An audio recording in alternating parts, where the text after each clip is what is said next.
About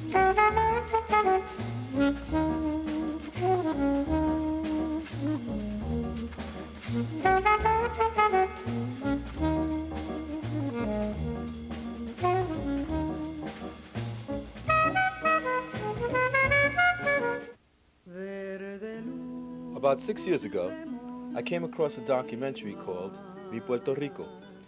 Mi Puerto Rico is the story of the history of Puerto Rico told from the perspective of a Puerto Riqueña born and raised in New York City. Puerto Rico has long been a nation with an identity crisis.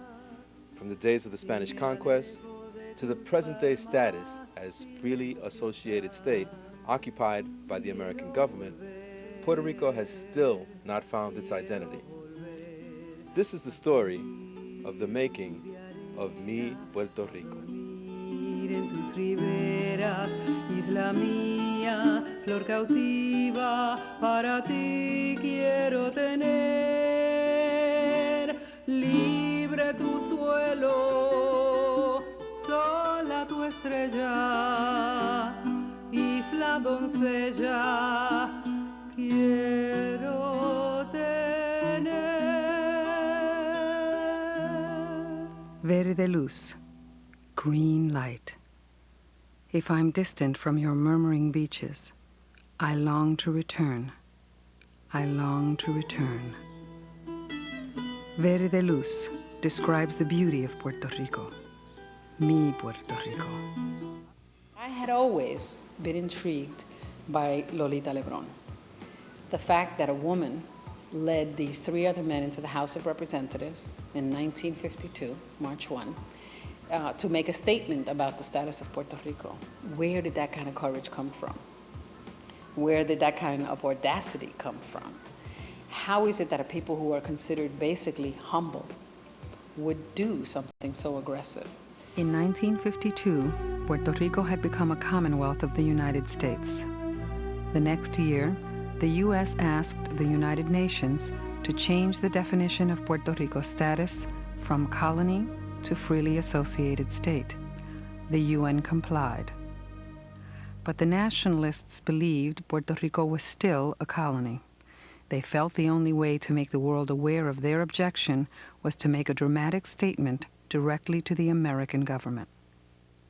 I always say that there are two forces that move men. One is religion and another is the love for their country.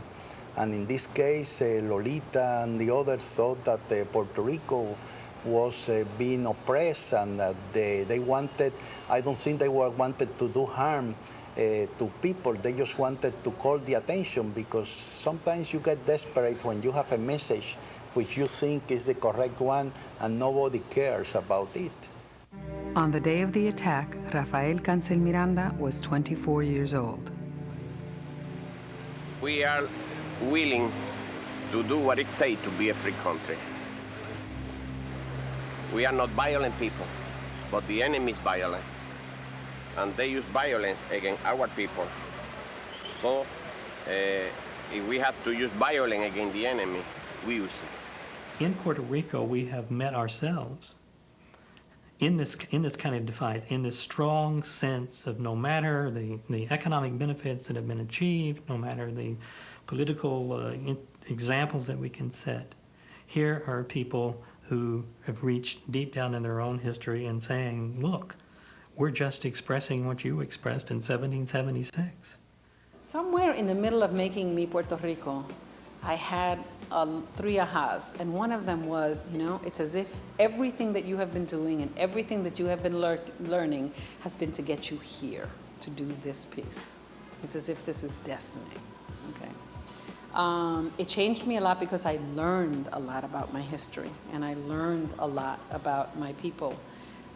Most of us have peripheral knowledge.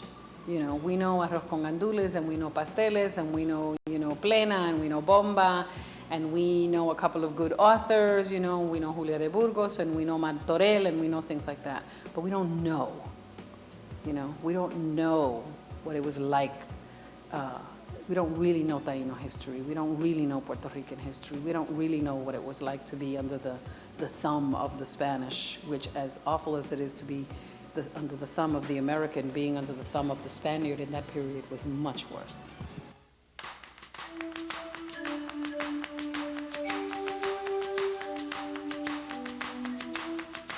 Borinquen, for thousands of years a lush paradise inhabited by Taino farmers and fishermen.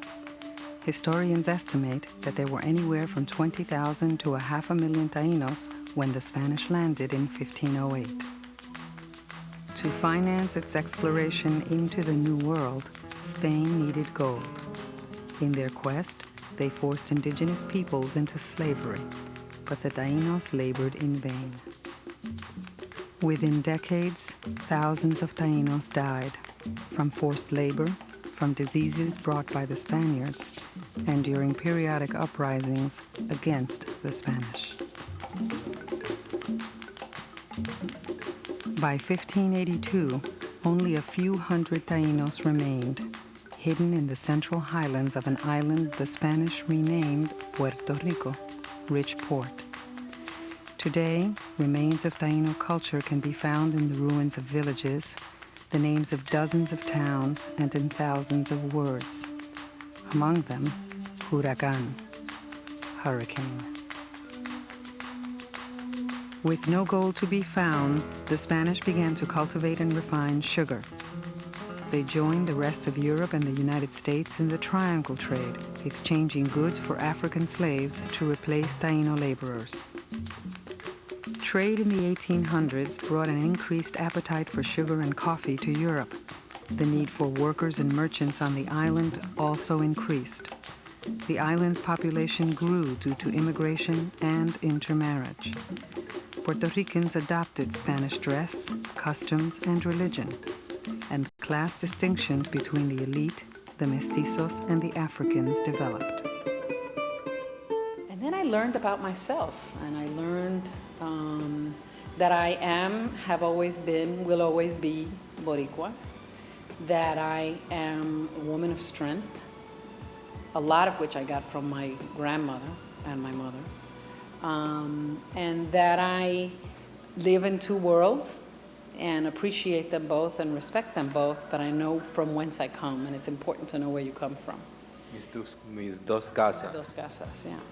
And that it's also important to know where you come from if you're going to have self-esteem, because if you don't have self-esteem and self-respect, they will blow your mind.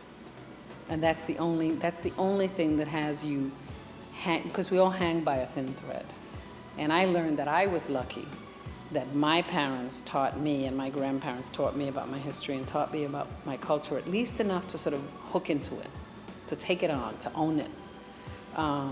Because otherwise, you know, I grew up in the South Bronx, man. I could have been shooting up needles like anybody else in the neighborhood. It was all around me, all of the time. I could have gotten pregnant, I could have, I could have done all that stuff.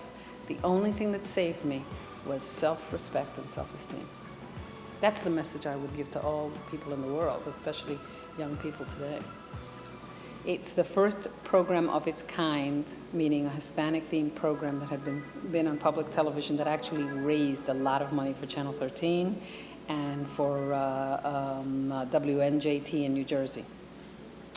3 times they raised, and I'm talking about Channel 13 raising over $400,000 in 2 pledge periods with that documentary. That was important for me to be able to show that that can happen. But more importantly, we had screenings at all of the Aspida offices to family and students. We had screenings in schools. We had one screening where we had middle school students, high school students, and first-year college students all in the same session, mesmerized with hundreds of questions afterwards. I've had little old ladies come and kiss my hand and thank me for producing the documentary. And when we showed it on Channel 13, there was a young woman whose grandfather used to work with Pedro Albizu Campos, and she never really believed that he did that until she saw pictures of her grandfather with Don Pedro, who thanked me for giving back her history to her. So in the end, what's most important is that when it is seen by Latinos and Puerto Ricans in particular, it's as if they're getting the education they have missed their entire lives, because we don't teach that history in the United States. We don't even teach it in Puerto Rico. And when it is seen by Americans, it's a question of their learning stuff they didn't know. I didn't know Puerto Rico was a colony. I didn't know you have American money. I didn't know you have U.S. stamps. I had no idea there was this kind of struggle. I wasn't aware that you have an island on which there are two military bases. And that is the legacy of education.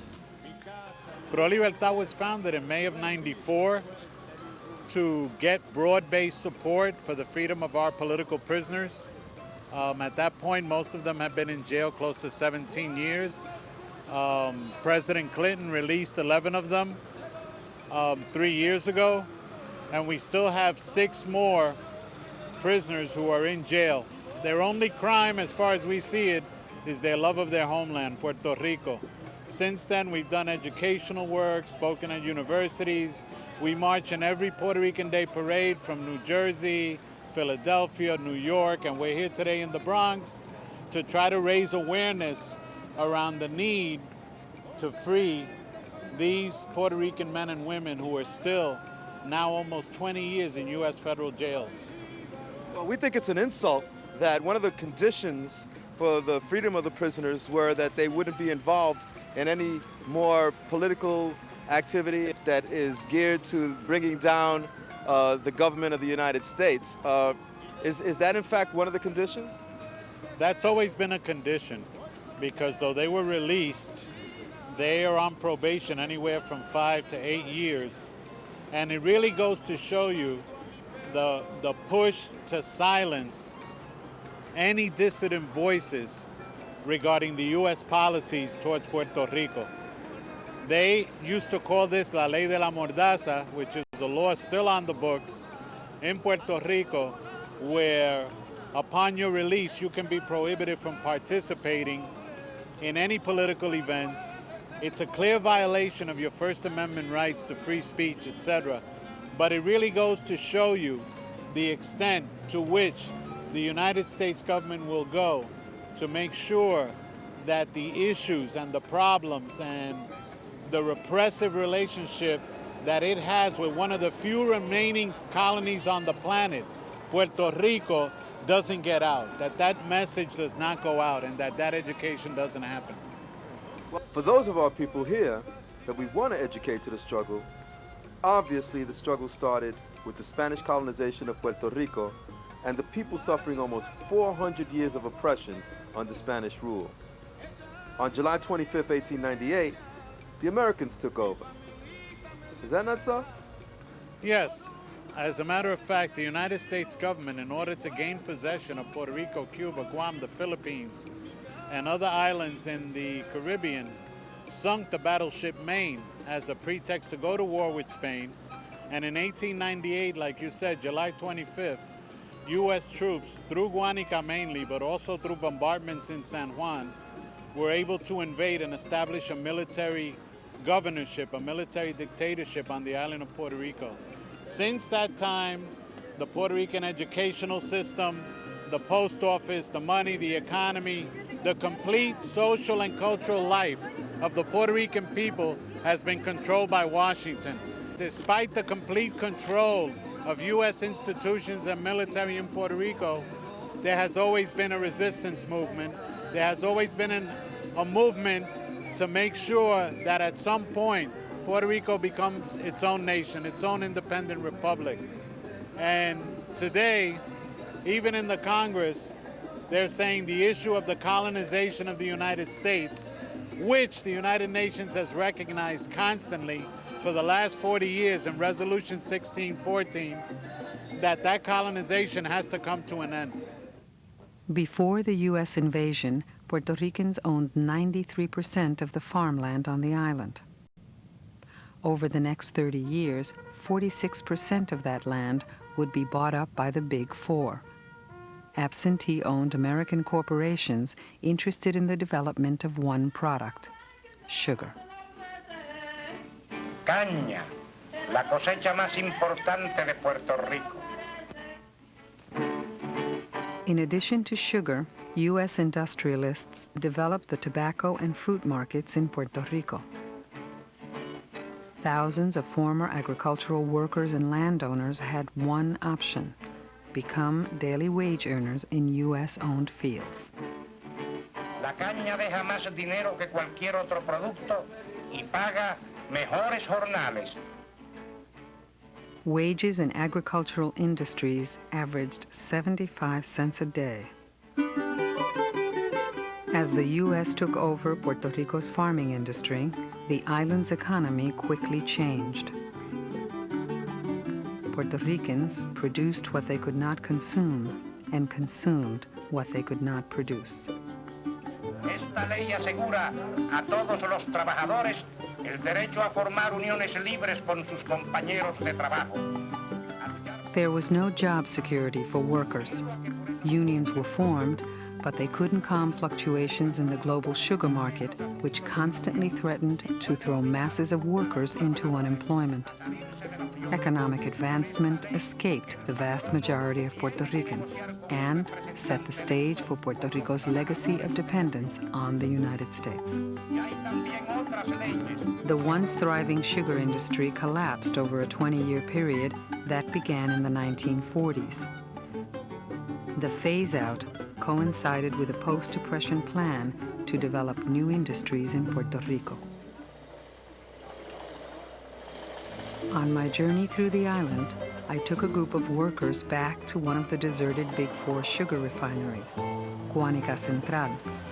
They had last worked there 30 years ago.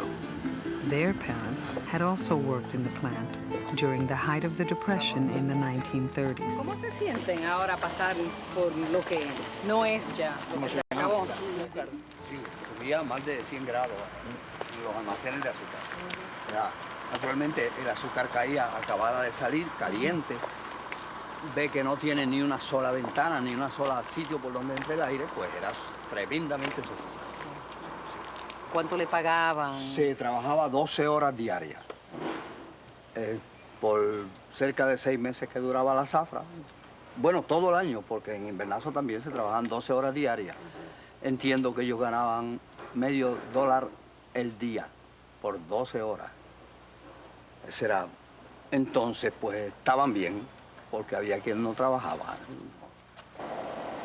La vida era, pues, por ejemplo, había una división total entre americanos y puertorriqueños. Hospital americano, hospital puertorriqueño. Hotel americano, hotel puertorriqueño. En la playa, lo que hoy llaman, mal llamada, Playa Santa, porque no tiene nada de santa. ¿Cómo se sentían su padre cuando...? No conocíamos nada más. Ellos no conocían, ellos menos, no, ellos no conocían nada más. Sin entrar en política, era la época de los colmillú, y el que estaba trabajando estaba bien. Se consideraba estar bien porque después ellos no conocieron nada más, se criaron en eso, igual que nosotros nos criamos en este ambiente de ingenio azucarero, por lo tanto, pues... Colmillú, ¿qué significa eso? Yo no quería entrar en política, pero le llamaban colmillú a aquellos que todo lo querían para ellos y nada para el prójimo. Al otro lo que hacían era, como le dije ahorita, ordeñar, sacarle sin darle. O sea, se oprimía al pobre y se hacía más pobre. El rico se hacía más rico. As I heard their stories and toured the abandoned factory, I saw why, in their parents' time, Puerto Rico was fertile ground for political change.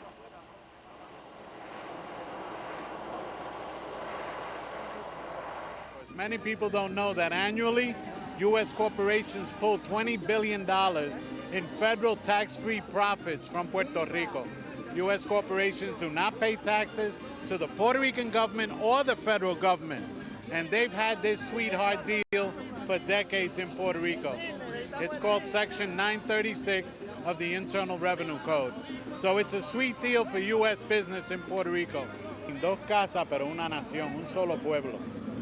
Okay? That has been an issue in the past, and some of us have been struggling with the people on the island that we know and the movement there. And often I've had to remind them, especially those who support Don Pedro and the Nationalist Party, that Don Pedro said anywhere where there's a Puerto Rican on the face of this planet, it is there that the people of Puerto Rico struggle. That is our heritage. Puerto Rico And the struggle to free Puerto Rico is part of the heritage of every Puerto Rican on this planet. And anyone, whether they're in Puerto Rico or here, who tells us that we are not Puerto Rican, that we have no right to struggle for Puerto Rico, to give opinions on what's happening in Puerto Rico, is doing the same thing that the invaders have done since 1898 and the colonizers continue to do. The other thing is, we cannot, and it's against our own interest, be divided up by who was born there and who was born here, okay? We are Boricuas, we are Puerto Ricans, wherever we are. The vision of Don Pedro was that Puerto Rico had an absolute and inalienable right to be a republic, to be an independent nation. The Nationalist Party under his leadership used public pressure, used demonstrations, used public awareness, published several newspapers to try to explain and get support for the vision of an independent Puerto Rico. Nosotros no tenemos que ir a las urnas para que el enemigo tenga la insolencia de contarnos uno a uno y decirnos tantos esclavos, tantos libres. No, no pasé por esa humillación.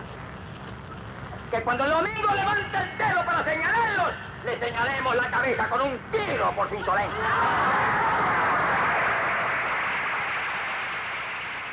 Don Pedro, which many people don't know about Don Pedro in the beginning made a very clear distinction between what was the occupying army of the United States and the American people.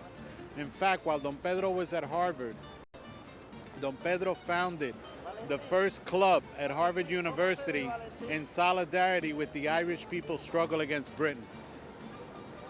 You know, and his vision included a vision, sort of a Bolivarian, Simón Bolivar's vision of a free Puerto Rico in the context of a free Latin America and an end to colonialism. That was the essence of his teachings. Tell us about the libreta system. The libreta system was a way of doing two things that the Spanish had, was identifying workers, agricultural workers mainly in different parts of the island, monitoring their movements through checkpoints, and also being able to verify the wages that were earned by each of the workers. In other words, it was a national ID card to keep track of workers and workers' movements and to ensure that people were limited in terms of the areas where they would work. And how would you liken that to what's happening today in Puerto Rico? What's happening today in Puerto Rico is that through the use of ID cards, both work-based and federal ID cards, they've been able to do in Puerto Rico what they haven't been able to do in the U.S. They have practically a national ID where they can keep track of people and their movements throughout the island. The other thing is that the use of food stamps on the island for a population is also used as a form of ID and control of the population.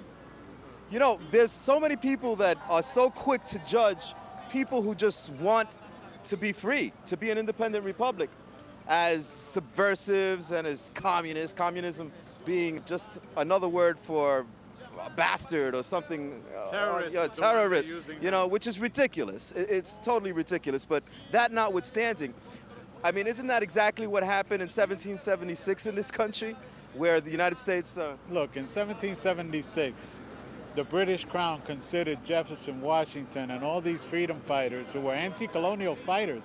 They used the word terrorists, subversives, etc. All you got to do is look in the history books. And in terms of the different things they used to scare the people away from the issue of Puerto Rican independence, there's a good saying that I believe it was Mahatma Gandhi who said, "When I give the people fish, they call me a saint, but when I teach them how to fish, they call me a communist." And that's the essence of this whole thing, that when you're teaching people to be free, to be self-sufficient, to be the masters of their own destiny, they'll call you communist, terrorist, subversive, everything in the book. Okay, when you're teaching them to be subservient and dependent and to not know who they are and not know their own history, then you're a winner, you're a saint, you're, quote, a good American. It's the media causing mass hysteria in all areas. They're all carriers of false information. All barriers to true emancipation. It's scarier when you're aware how they're connected to corporations. It's the media causing mass hysteria in all areas. They're false information. All barriers to true emancipation is scarier when you're aware how they're connected to corporations. Turn off your TVs, don't believe their news, don't read their views, they'll keep you confused, forget how to tie shoes. Talk about pulling yourself while you use bootstrap. Now who's strapped, somehow accused and trapped. People in decades abused because they're brown and black. Just like down in Afghanistan and in Iraq. It's a part of their plan of world domination. Control the land, its resources, and set up corporations.